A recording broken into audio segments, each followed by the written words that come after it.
अहिल्यानगर शहरातील नळधारकांच्या पाणीपट्टी दरात केलेली भरमसाठ वाढ रद्द करावी अशी मागणी आमदार संग्राम जगताप यांनी मनपा आयुक्त यांच्याकडे केली आहे।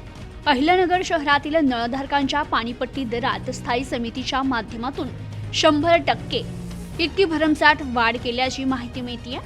ही दरवाढ सर्वसामान्य नागरिकांसाठी अतिशय जाचक आहे। दरवाढ करताना नागरिकांवर पडणाऱ्या आर्थिक बोजाचा पुरेसा विचार झालेला दिसत नाहीये। पाणीपुरवठा योजना खर्चिक आहे हे मान्य असलं तरी नागरिकांवर अतिरिक्त आर्थिक भार पडणार नाही याची दक्षता घेतली जाणं गरजेचं आहे। तरी याबाबत पुनर्विचार करून पाणीपट्टी दरवाढ मर्यादित ठेवावी।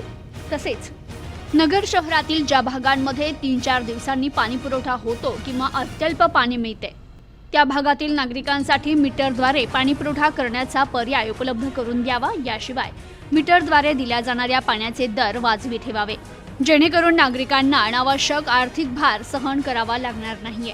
याबाबत त्वरित कार्यवाही करून नगर शहरातील नागरिकांच्या पाणीपट्टी दरात केलेली भरमसाठ वाढ रद्द करावी अशी मागणी आमदार संग्राम जगताप यांनी मनपा आयुक्त यांच्याकडे केली आहे। Bureau report news today 24।